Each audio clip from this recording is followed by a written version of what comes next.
Good morning, students. I hope you guys must be entertaining in this lockdown. As you know, due to the coronavirus and lockdown, all schools, coachings, colleges and all education institutes are closed till the lockdown.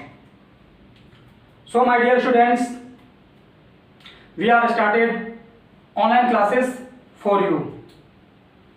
Today we are started chapter 1st, subject science, class 6. The chapter 1st headline is sources of food. What is the meaning of sources of food? Sources of food means भोजन का साधन, भोजन का साधन. उससे पहले मैं आपको फूड के रिगार्डिंग थोड़ा इंट्रोडक्शन दे दूं. अगर आप होते ऑफलाइन क्लास में यानी मेरे साथ तो हम आपसे पूछ सकते थे what is the importance of food in our life. लेकिन जैसा कि ऑनलाइन क्लासेस चल रहा है आपके लिए, तो मैं आपको खुद बताऊंगा. तो चलिए फूड के रिगार्डिंग थोड़ा इंट्रोडक्शन आपको दे दें. जैसा कि हम लोग जानते हैं कि हम लोग हवा के बिना एक मिनट भी सरवाइव नहीं कर सकते इस दुनिया में, है ना. Without air we can't live in this world. वही उसी तरह से सेकेंड चीज आता है वाटर, है ना. यानी जल है तो जीवन है, जल है तो जीवन है. और पानी ना हो तो भोजन भी हमें नहीं मिलेगा, है ना. तो फर्स्ट क्या है? हवा. यानी हवा जो हम लेते हैं यानी ऑक्सीजन जो हम लेते हैं वो फर्स्ट है. हवा लेते हैं तभी हम जिंदा रहते हैं. उसके बाद सेकंड है भूख से पहले हमें प्यास लगता है. जैसे कि अभी गर्मी में हमें अभी जैसा महसूस हो रहा है ना. गर्मी में हमें महसूस भूख से ज़्यादा प्यास का होता है. तो सेकंड इंपॉर्टेंस जो है हमारा क्या है वो है वाटर. और थर्ड जो है वो आता है फूड. तीसरा क्या आता है? फूड. यानी जिंदा रहने के बाद जब मेरी प्यास बुझ जाती है, हम लोगों की प्यास बुझ जाती है, तब तीसरा चीज क्या आता है? भूख. यानी भोजन, यानी हमें भोजन की जरूरत पड़ती है. तो हम आज जो बात करेंगे इसी के रिगार्डिंग बात करेंगे, सोर्सेस ऑफ फूड. आज जो हम जिस मैटर पर डिस्कस करेंगे वो है सोर्सेस ऑफ फूड. अब आपकी बुक यानी क्लास 6 का बुक में जब आप क्लास 6 का बुक लेंगे तो कुछ इस तरह होगा. और आप जब चैप्टर 1 ओपन करेंगे ये कुछ इस प्रकार का नज़ारा देखने को मिलेगा. देख लीजिए, है ना. आपके चैप्टर 1 में 1.1 में है sources of food for the human beings.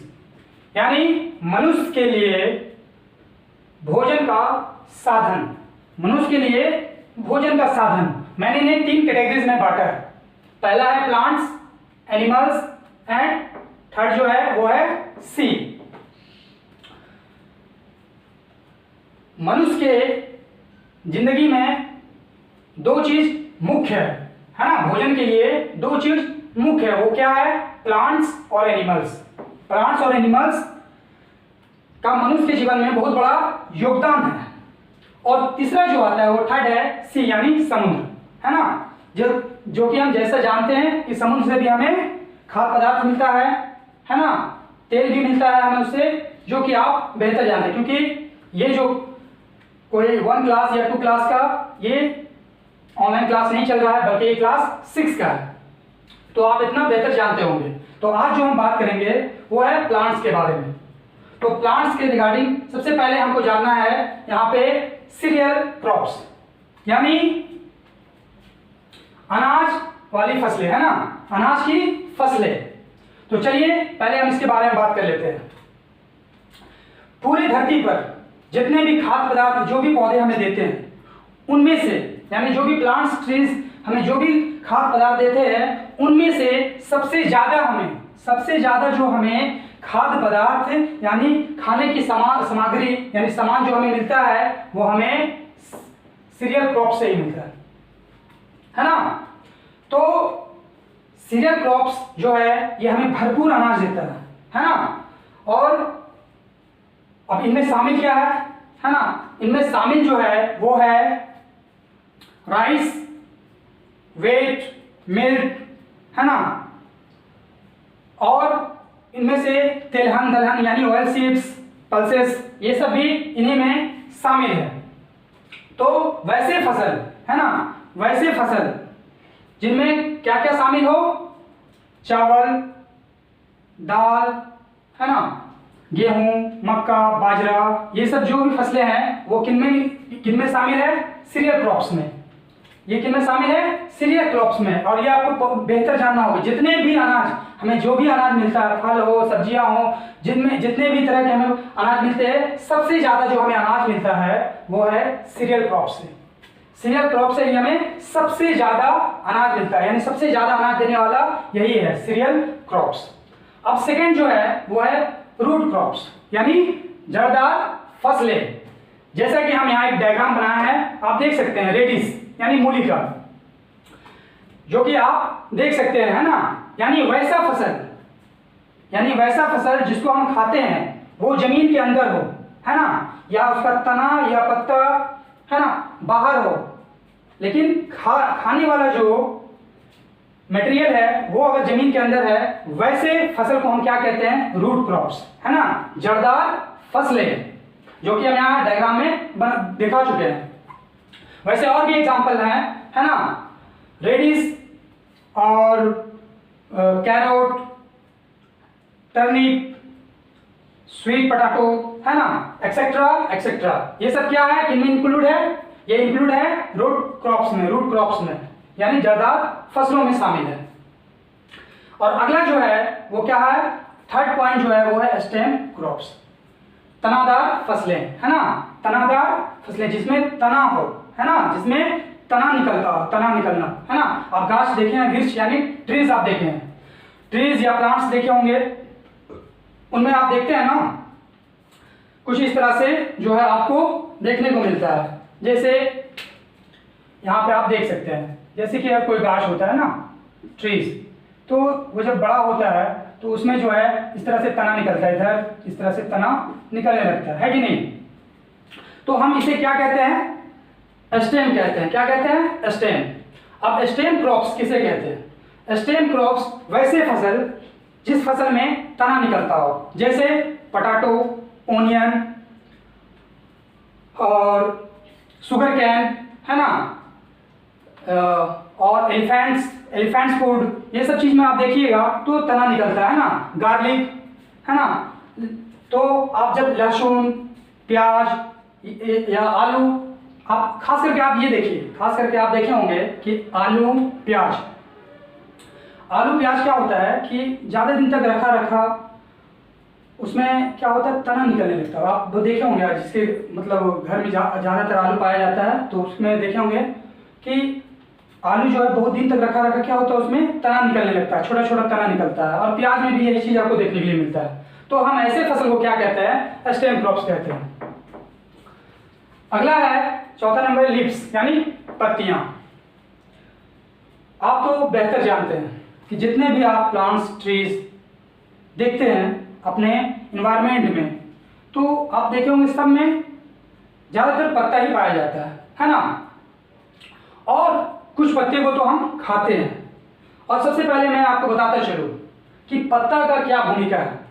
आप ट्रीज में या प्लांट्स में पत्ते को देखते हैं तो पत्ता पता है क्या करता है, जिस तरह से ये क्या करता है, श्वसन क्रिया, ब्रीथिंग, है ना। जो पेड़ पौधे ब्रीथिंग, सांस जो लेते हैं, यानी हम लोग जो सांस लेते हैं वो फेफड़े से लेते हैं, लंग्स से, है ना, नाक के थ्रू लेते हैं, लेकिन वहाँ जाता कहाँ, हमारा फेफड़ा में जाता है ना, लंग्स में। और उसी तरह से पेड़ पौधे में जो सांस लेने यानी श्वसन क्रिया होता है ना, श्वसन क्रिया जो होता है, ब्रीथिंग का सिस्टम जो होता है, वो लिप्स से ही पूरा होता है। लिप्स के अंदर पाए जाते हैं छोटे छोटे छिद्र, जिसको हम अंग्रेजी में क्या कहते हैं, स्टोमाटा, है ना, स्टोमाटा कहते हैं। उसी के थ्रू क्या होता है, पत्ते सांस लेते हैं, है ना, श्वसन क्रिया कहते हैं। अगर वो यानी आपको मैं पहले ही बता चुका हूं कि अगर इंसान सांस ना ले, हवा अगर वो ना ले, तब जिंदा तो रह ही नहीं सकता। उसी तरह क्या है, पेड़ पौधे भी क्या है, लिविंग थिंग्स है, वो भी क्या है, सजीव वस्तु। भले ही वो अस्थिर है लेकिन क्या है, वो लिविंग थिंग्स के अंदर आते हैं। ठीक है, तो पत्ते का क्या भूमिका है आपने अब तक जाना। कुछ पत्तों को हम खाते हैं, स्पेनिश जैसे है, पालक हो गया, और हो गया कलीफ्लावर हो गया, sorry cabbage, not cauliflower, cabbage, है ना। इस तरह के कई ऐसे जो लिप्स वाले होते हैं, पत्तेदार होते हैं फसलें, वो हम खाते हैं, है ना। तो इसको हम लिप्स क्रॉप्स भी कह सकते हैं, बट एक्चुअली आपकी किताब में लिप्स दे दिया, यानी सिर्फ पत्ते के बारे में बताया गया है। और आपका जो है 5वां पॉइंट है वो फ्लावर्स। अब यहाँ पे बहुत ही इंपॉर्टेंट चीज है, एक्चुअली सभी इंपॉर्टेंट है, बट फ्लावर्स का बात जब आता है तो हमें कई तरह के फूल हमारे माइंड में घूमने लगते हैं, तरह तरह का फूल। अगर हम आपसे पूछें कि फूल का क्या महत्व है हमारे लाइफ में, what is the importance of flower in our life, तो आप क्या कहेंगे? तो आप कहेंगे कि हाँ सर, फूल का तो बहुत उपयोग है ना। उसका यूज बहुत तरह से यूज किया जाता है, शादी में या कोई या किसी का डेट हो जाता है, या कोई भी फंक्शन हो, है ना, राष्ट्रीय फंक्शन हो, हम जो है फूल का उपयोग करते हैं, है कि नहीं। और आपको यहाँ तक समझना है, कुछ फूल को तो हम खाते हैं, जैसे कलीफ्लावर, जैसे यहाँ पे मैंने बात किया था, तो उसी तरह से यहाँ पे कलीफ्लावर, हम यहाँ कलीफ्लावर्स को खाते हैं। आप जो है गुलाब के पंखुड़ी देखे हैं, है ना, तो उसको भी हम खाते हैं, तो और फूल हमारे एनवायरनमेंट को खूबसूरत, है ना, और काफी एट्रैक्टिव बनाते हैं। तो चलिए अगला जो है नेक्स्ट है वो है fruits. This is last topic. क्या है फ्रूट्स। अब फ्रूट्स का बात जब आता है तो हमारे मन में अजीब सा लालसा पैदा होने लगता है कि तरह तरह के है कि नहीं फ्रूट्स। तो फ्रूट्स जो है, फ्रूट्स में 2 तरह के फ्रूट्स पाए जाते हैं, है ना। आप बेहतर जानते होंगे, ड्राई फ्रूट्स यानी सूखा फल, और फ्लेसी फ्रूट यानी गुदेदार फल, रेशेदार फल हम कह सकते हैं इसे। तो ड्राई फ्रूट्स यानी सूखा फल। अब कुछ स्टूडेंट है जिनको मालूम नहीं होगा कि ड्राई फ्रूट्स कहते किसे हैं। तो ड्राई फ्रूट्स आप काजू खाए हैं, कैसी नट्स, मैंने यहाँ पे देखिए डायग्राम बनाया है काजू का। एक्चुअली वो ऐसा है या नहीं, लेकिन मैंने बना दिया है, देख सकते हैं ना। और फ्लेसी फ्रूट्स में आप यहाँ देख सकते हैं एप्पल, है ना, यानी ड्राई फ्रूट सूखा फल, है ना। जिस तरह से केसी नट और पीनट, ये सब तरह के जो भी हैं, ये सब क्या किनमें शामिल है, ड्राई फ्रूट में शामिल है। मूंगफली, है ना, ये सब तरह का जो खाते हैं, बादाम, है ना, काजू, इस तरह का पिस्ता, ये सब अखरोट वगैरह जो भी हम खाते हैं वो किनमें शामिल है, ड्राई फ्रूट्स में शामिल है। और फ्लेसी फ्रूट, है ना, रसदार फल कह सकते हैं, या हम इसे कह सकते हैं यानी रेशेदार फल यानी मांसेदार, यानी पूरा जो गुदा से भरा हुआ, वैसे फल को हम क्या कहते हैं, फ्लेसी फ्रूट्स। क्या कहते हैं, फ्लेसी फ्रूट्स, जिनमें शामिल है बहुत से, एप्पल, पपाया, बनाना, ऑरेंज, लीची, है ना, पाइनएप्पल्स, एक्सेट्रा एक्सेट्रा। आप समझ सकते हैं ना। तो फ्रूट्स जो भी है, ड्राई फ्रूट्स, फ्लेसी फ्रूट्स, ये हम कह सकते हैं कि ना ही सिर्फ हमारे देश में खाया जाता है, बल्कि पूरी दुनिया में खाया जाता है। इसका सेवन पूरी दुनिया में किया जाता है। तो आज के लिए इतना ही, फिर मिलेंगे अगले क्लास में। तब तक के लिए आपके लिए SW है, आप जो है 10 सीरियल क्रॉप्स